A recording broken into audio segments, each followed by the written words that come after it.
हाँ तो फ्रेंड्स फटाफट से कंटिन्यू करते हैं। कहाँ थे हम? देखो इस तरीके से हम ना चैप्टर नंबर फर्स्ट को कंप्लीट करते हैं। फटाफट से अपन चैप्टर नंबर सेकंड पे आते हैं। देखो with in 10-15 minute upon second वाला चैप्टर भी अच्छे से रिवाइज करेंगे। तो सेकंड वाले चैप्टर में हमको क्या देखना है? देखो सेकंड वाले चैप्टर में हमको जानना है शिक्षा विज्ञान साइकोलॉजी में साइकोलॉजी का अधिगम में क्या महत्व है, ये हमको पढ़ना है। तो मैंने आपको बताया था इसमें अधिगम शिक्षण अधिगम प्रक्रिया को जानेंगे, शिक्षण और शिक्षा में क्या अंतर जानेंगे, शिक्षण और अनुदेशन में क्या अंतर जानेंगे, शिक्षण के चरण क्या होते हैं, शिक्षण के चरण क्या होते हैं, शिक्षण के सोपान क्या होते हैं, शिक्षण अनुदेशन और अधिगम इन तीनों में क्या संबंध होते हैं, है ना। फिर ब्लूम की टेक्सोनोमी के बारे में जानेंगे, फिर ज्ञानात्मक, क्रियात्मक, भावनात्मक, ये उद्देश्य के आधार पर शिक्षण के प्रकार होते हैं, इनके बारे में जानेंगे। फिर अपन ये ना ब्लूम की टेक्सोनोमी एक्चुअली ज्ञानात्मक, भावनात्मक, क्रियात्मक और शिक्षण के आधार और उद्देश्य के आधार पर शिक्षण के प्रकार तीन है। कुछ स्मृति है, बोध है, चिंतन है, इन तीनों के बारे में जानेंगे। सूक्ष्म शिक्षण के बारे में जानेंगे, विद्यालय की परिभाषा के बारे में जानेंगे और उद्देश्य लिखने की जो विधियां होती है उनके बारे में जानेंगे।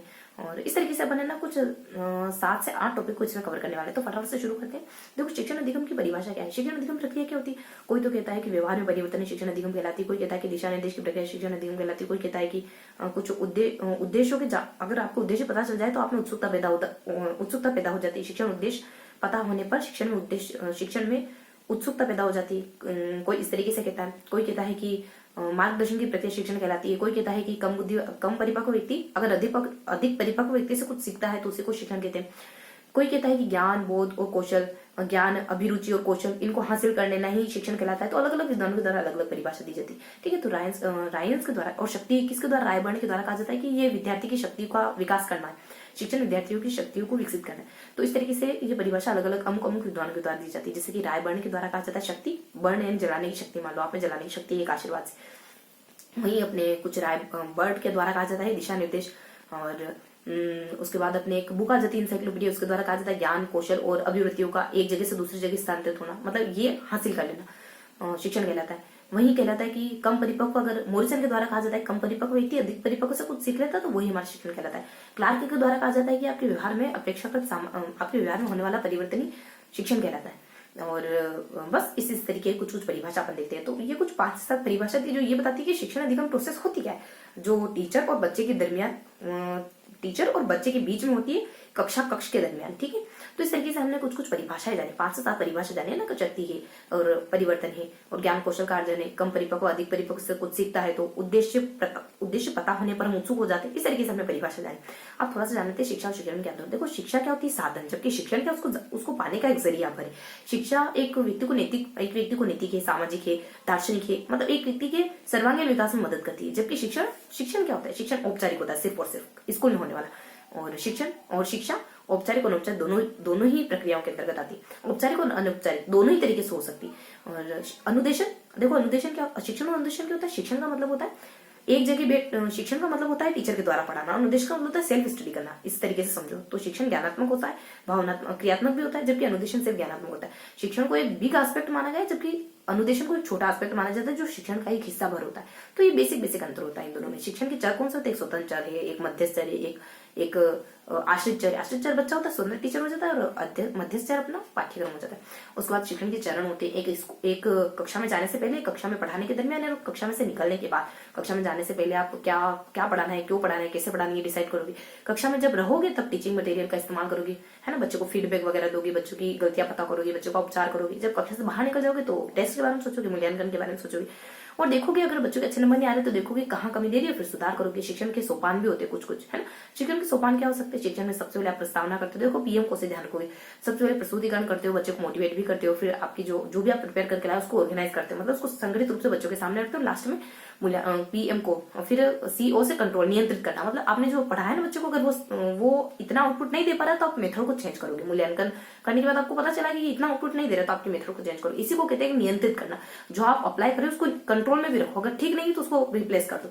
उसके बाद अपन कुछ देखेंगे विद्यालय की परिभाषा, सूक्ष्म शिक्षण है और उद्देश्यों को लिखने की विधियां। देखो उद्देश्यों को कैसे लिखते हैं, एक तो ज्ञानात्मक, क्रियात्मक, भावनात्मक, ऐसे लिखा जाता है उद्देश्यों को। एक तो सामान्य और विशिष्ट उद्देश्य लिखते हैं अपन, और एक ज्ञानात्मक, क्रियात्मक, भावनात्मक। अगर माइक्रो टीचिंग करी होगी ना आपने टीचिंग की फील्ड में, जब आप कॉलेज में पढ़ रहे होंगे तब, डीएलएड कर रहे होंगे तब, या फिर बीएड कर रहे होंगे तब, तो वहां पता चलता है ज्ञानात्मक, क्रियात्मक में लिखते हैं अपने उद्देश्य को, या फिर सामान्य या फिर विशिष्ट उद्देश्यों में लिखते हैं। तो ज्ञानात्मक, क्रियात्मक तो मेलर लेके आते हैं और कुछ मेगर है ना, और मिलर हमको इंट्रोड्यूस करते हैं भावनात्मक उद्देश्यों से।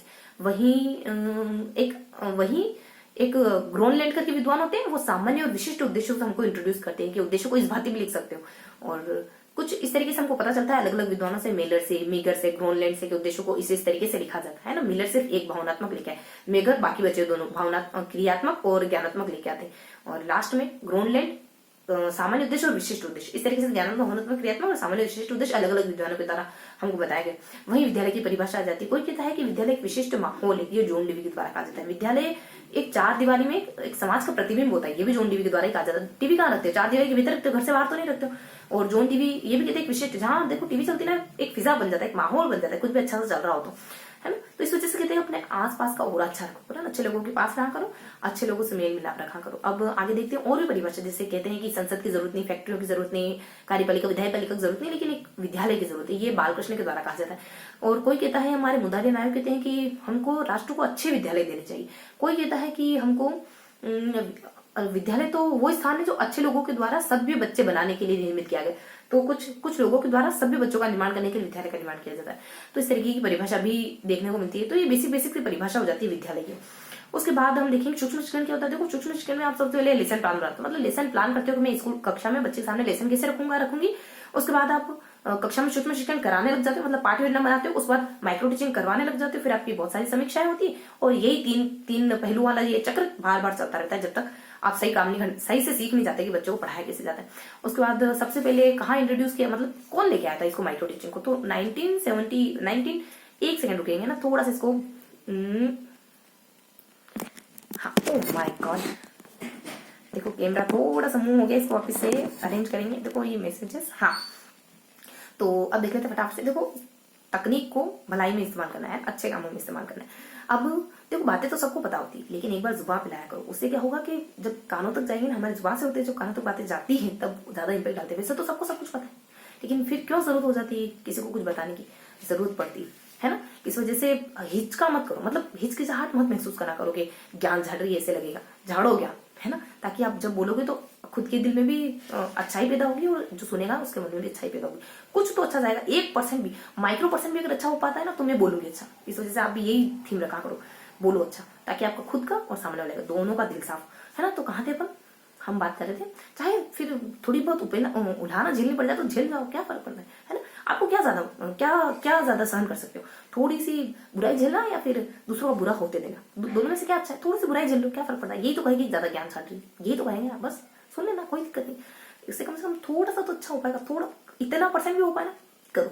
हाँ तो कहाँ थे अपन, हम बात कर रहे थे माइक्रो टीचिंग के बारे में। माइक्रो टीचिंग हो गया, देखो हम पासा और शाह भारत में लेके आते, एली से, प्रूशे और एलिसा ने ये 1961 में लेके आए थे, मतलब विश्व लेवल पर स्टैनफोर्ड विश्वविद्यालय में। भारत में 12 सालों के बाद आता है, भारत में 1973-74 के अराउंड आ जाता है। बस ये इतना सा है माइक्रो टीचिंग के बारे में। और विद्या वगैरह देख ली, माइक्रो टीचिंग वगैरह देख ली। अब शिक्षण के उद्देश्य अलग अलग, देखो स्वरूप के आधार पर एक तंत्री हो सकता है, लोकतंत्री हो सकता है, और या फिर मतलब निरपेक्ष हो सकता है, दोनों साइड के हो सकता है। एक स्वरूप के, ये तो हमारा है ना प्रणाली के आधार पर है, और स्वरूप के आधार पर और कुछ निदानात्मक, उपचारात्मक और वर्णात्मक हो सकता है। बाकी एक जनरली अपन जानते हैं औपचारिक, अनौपचारिक और निरौपचारिक करके, है ना। इसके बाद अपन उद्देश्य के आधार पर शिक्षण के बहुत अच्छे प्रकार होते हैं। स्मृति, बोध और चिंतन। मेमोरी क्या होता है, चीजों को याद करना। बोध क्या होता है, चीजों को समझ लेना। चिंतन क्या होता है, चीजों को गहराई से समझ लेना। बोध से भी एक स्टेप आगे जाओगे ना तब चिंतन आएगा। अब इन तीनों स्तर पे ये जानेंगे कि इन तीनों स्तर में बच्चा पढ़ता है कैसे, क्लास में किन विधियों से पढ़ता है, किन विधियों से हम इसका टेस्ट ले सकते हैं। स्मृति का टेस्ट कैसे लोगे, बोध का कैसे लोगे, कैसे प्रश्न पूछोगे बोध का टेस्ट होगा, कैसे प्रश्न पूछोगे चिंतन का टेस्ट होगा। और टीचर और बच्चे के बीच में इंटरेक्शन किस तरीके से करते हैं, इन तीनों ही स्मृति में, बोध में, चिंतन में, इन तीनों ही पहलुओं में, है ना। और इन तीनों ही पहलुओं में बुद्धि कहाँ तक रोल निभाती है, तो ये सब हमको पता होना चाहिए। देखो मेमोरी में बुद्धि की कोई जरूरत नहीं। आपको अगर 10 किताबें याद है, इसका मतलब ये नहीं कि बुद्धि मानो, देखो बुद्धि याद कर लेना बुद्धि नहीं। अचानक से ही समस्या को सोल्व कर लेना, एडजस्टमेंट कर लेना, है ना, ये होता है बुद्धि। सिर्फ कुछ चीजें पढ़ लेना या फिर उनको याद कर लेना बुद्धि नहीं होता। बोध में बुद्धि की जरूरत होती है, हाँ, और प्रेरणा की जरूरत होती है कि नहीं होती, इन तरह बोध में बुद्धि की जरूरत होती है, चिंतन में तो क्रिएटिविटी की जरूरत होती है, और बुद्धि और मोटिवेशन की देखो थोड़ा सा आई होप